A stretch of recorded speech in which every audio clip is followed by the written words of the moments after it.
Thank you. All right. Good afternoon, everyone. Fantastic to see so many of you in this small room. And I'm sure we're going to have an exciting afternoon with a lot of discussions, a lot of questions. We really welcome that, as Lars said. We just hope that the air condition will survive. Otherwise, we're going to be really warm in here. Before I start my presentation, I would like to sort of share with you my first impressions. I've been here now for a year.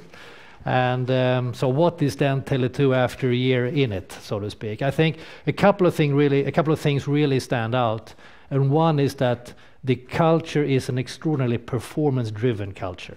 I mean, we reward performance. We're very keen on getting individuals that are performing very well. And we're all perform towards the best deal. That is our commitment to the market, that we really would like to make sure that each and every one of our customers are experiencing the best deal. That's number one. Number two is I think we have a very healthy mix of high-growth countries, high-growth markets, with more mature markets. And that is a key strength of ours as well. The third thing is that we're very strong focus on mobility. In everything we do, we try always to find the mobile path. Sometimes it's supported by fixed. Sometimes we need to build out fixed as well. But mobility is for sure sort of our point of where we want to be. We believe strongly in mobility. And thirdly is that we do have partly a new management team in place. So it's a great pleasure and privilege for me to introduce them to you today. And maybe the most important is that we're having fun. We're really enjoying working with Tele2 and developing the business and seeing it growing. And I think you will see that in the presentation. I hope so, at least. All right, so this is the management team, and I would like to just quickly introduce the four market area directors.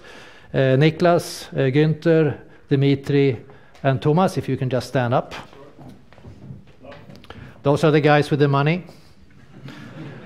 And we will hear more about you later. And then, of course, we have Anders, Joachim, Lars, if you can stand up as well. Cecilia and Lars, you know him, and Fredrik. Those are the guys that are giving the support and making sure that we can deliver what we're promised to deliver. And everyone will be on stage.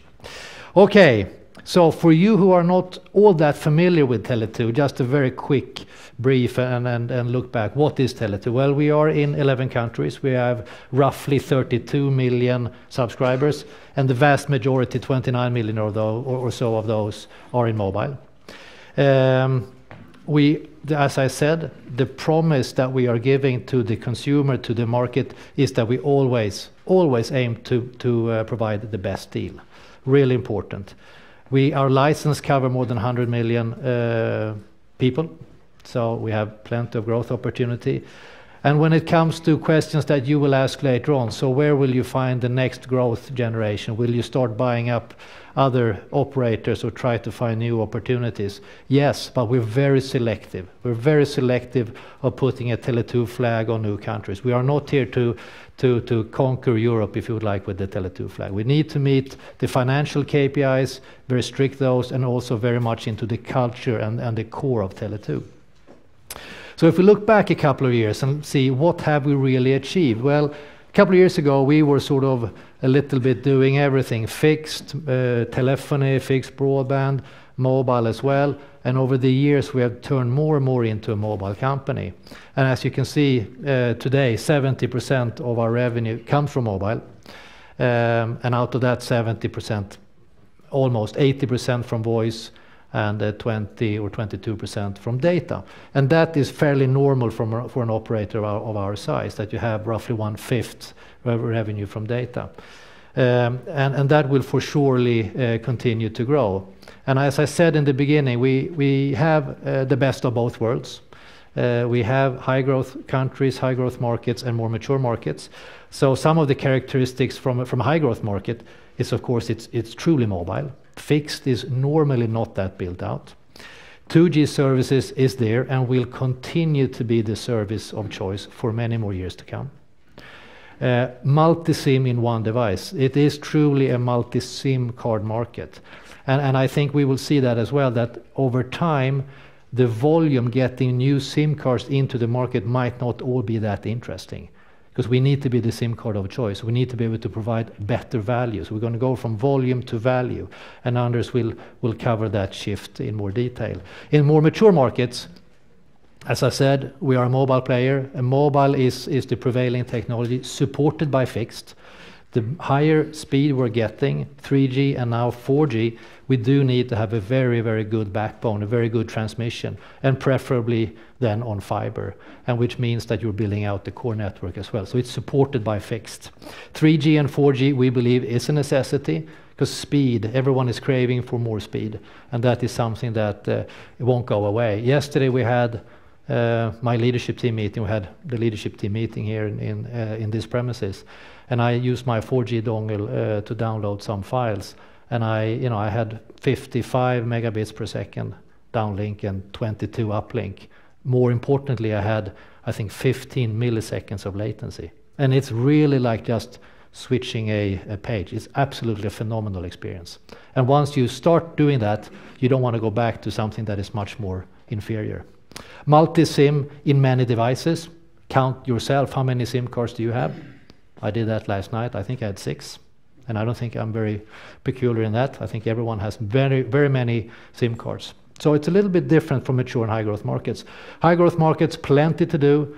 You can see growth will continue for many more years, but it will start to taper off, of course. And as I said, we will go from volume to value. We need to be the SIM card of choice, and we need to understand how to migrate ourselves from just pushing out SIM cards to actually getting value for those SIM cards. 2G services will dominate for many more years. As I said, customers will to a large extent be mobile, and maybe mobile only. The broadband experience will come from a mobile device one way or another. In mature markets, the voice to data migration is happening as well. You see more and more data, and we will become more of a data-driven company in the future. Smartphones are now the preferred device. Thomas will go through how that looks in Sweden. 80% of all new handsets or so are smartphones that are being sold here. Data will become the primary access method, as we said. And once we move into more of a data-centric world, quality of service and speed will become even more important. Just having a dropped call, when I call Lena or Lena calls me and we have a dropped call, we can always call each other back. But if you have a data session and you're doing a transaction of some sort, you do not want to have that transaction go down. You don't know, did I actually transfer my money? Did I actually pay that bill? Did I actually buy that ticket? So quality of service will become even more important going forward. And also the graph to the right, I think, is interesting. It is a way for us to try to show that the share of wallet when it comes to communication is increasing. I think we all will start to spend even more money on communication, on multimedia services based on the device of some sort. And you can see here, this is mobile revenues to GDP in the OECD countries, and it's progressing year after year. So all these, the data-centric world will now sort of emerge into some sort of a problem, and I think that's a problem we all are very much familiar with. We do need to change our business model. We will not be able to survive on voice alone. That's going to still be a very important piece of our business, no doubt, but we do need to be able to charge for data. And we will see a staggered approach, of course. We'll have tiered pricing based on volume, speed, maybe quality of service. But I'm pretty convinced that prices will start to creep up slowly but surely. And maybe I should also add here, the graph to the right, that even though we're all talking about 4G, and I talked about my experience yesterday, and 2G and 3G and so, these shifts take quite a long time. And this is our forecast of the Swedish market, that we think that by 2015, roughly 20% of Swedes will have a 4G subscription. So that's in 4 years' time. And actually last year was the year when 2G and 3G was even in Sweden. So we sort of tend to think that everyone has moved over, but that's really not the case. It takes much, much longer time than what we think. Back to what I started to talk about, the performance-driven culture that we have within Tele2. Our values are really very, very important. And I truly mean that.